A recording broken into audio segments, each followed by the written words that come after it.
জুলাই আগস্টের বিপ্লবী সেই ভাইদের রক্তত্যাগ, কোরবানির বিনিময়ে নতুন স্বাধীন বাংলাদেশ, আমিও নতুনভাবে স্বাধীনতা অর্জন করেছি। বাংলাদেশের কারাগার থেকে মুক্ত আকাশে আমাদের সম্মিলিত হয়েছি।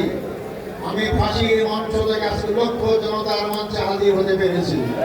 আলহামদুলিল্লাহ।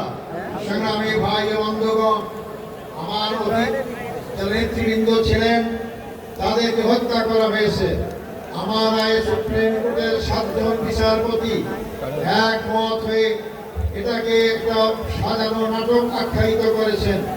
আমাকে জুডিশিয়ারি কিলিংয়ের মাধ্যমে আমাদের ভাইদের হত্যা করা হয়েছে, আমাকে হত্যার আয়োজন করা হয়েছিল।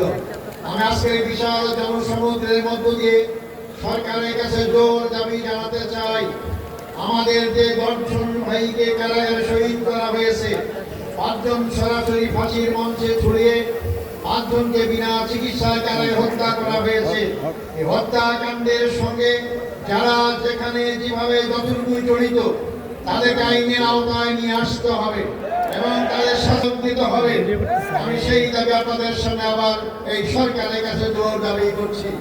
সংগ্রামী ভাই বন্ধুগণ, তাদের কি অপরাধ ছিল? তারা বাংলাদেশ ইসলামী হুকুমত কায়েম করে আন্দোলন করছিলেন। তারা বাংলাদেশে আধিপত্য শক্তির হাত থেকে বাংলাদেশ রক্ষার আন্দোলন করেছিলেন। শোষণ, জুলুম, নির্যাতনের হাত থেকে বাংলাদেশের 18 কোটি মানুষকে মুক্তির আন্দোলন করেছিলেন। এটাই ছিল।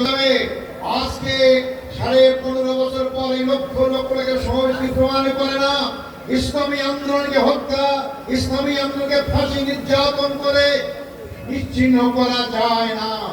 কারণ আমি বলি, ইসলামী আন্দোলন হচ্ছে একটি খরস্রোতা নদীর মতো।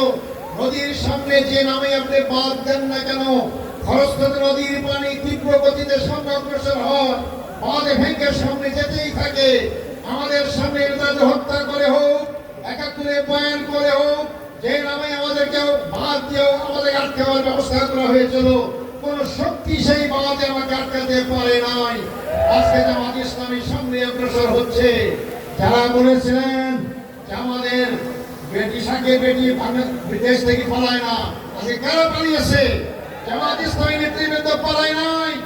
বীর কাসিম আলী সাহেব আমেরিকায় ছিলেন, তিনি বাংলাদেশে এসেছেন, তাকে গ্রেফতার করা হয়েছে, ফাঁসি দেওয়া হয়েছে।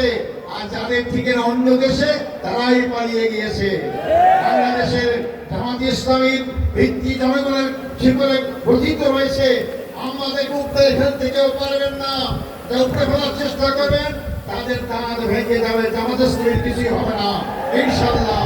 সংগ্রামী ভাই বন্ধুগণ, আমি শেষ কথা বলতে চাই, 54 বছরে বাংলাদেশে দেখলাম, এই 54 বছরে বাংলাদেশের ভাগ্যের পরিবর্তন হয় নাই। জনগণের নেতার পরিবর্তন হয়েছে, তাদের অনেক বাড়ি গাড়ি হয়েছে, জনতার পরিবর্তন হয় নাই।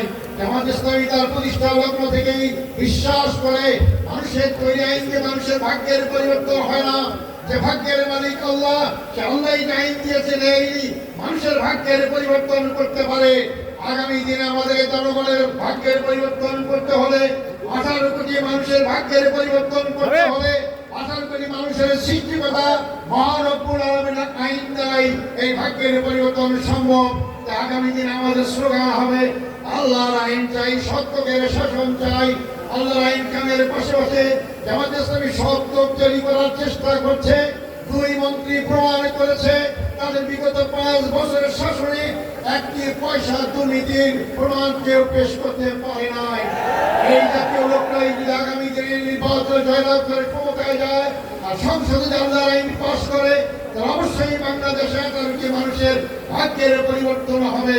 সংগ্রামী ভাই বন্ধুগণ, শেষ কথা হচ্ছে, বাংলাদেশ জামাত ইসলামী প্রচলিত অর্থে কোন রাজনৈতিক দল নয়। মনে রাখবেন, বাংলাদেশ জামাত ইসলামী প্রচলিত অর্থে কোন ধর্মীয় দল নয়। বাংলাদেশ জামাত ইসলামী পূর্ণাঙ্গ ইসলামী আন্দোলন। ইসলামের বাইরে আমাদের কোনো সম্পর্ক নেই। মানবিক সমাজ গঠন করতে চাই, মানব রচিত আইন দিয়ে মানবিক সমাজ গঠন হবে না। মানুষ মানুষের পক্ষে বিপক্ষে আইন তৈরি করতে পারে। আল্লাহর আইন সবার পক্ষে, জনগণের পক্ষে, তার সৃষ্টি মানুষের পক্ষে। আল্লাহর আইনে একমাত্র মানুষের মানবিক সমাজ গঠন করতে পারে। আসুন সে মানবিক সমাজ গঠনের জন্য আল্লাহর আইনে সত্য শাসন প্রতিষ্ঠার আন্দোলনে আমরা শরীক হই। ইউএফটি ফার্স্টের সাথে ট্রেড করুন যে কোনো জায়গা থেকে। ক্যাম্পাসে ক্লাসের ফাঁকে, ঢাকার জ্যামে বসে কিংবা ঘরে বসে ট্রেডিং এখন হাতের মুঠোয়। তাই ট্রেড করুন যখন খুশি, যেখানে খুশি।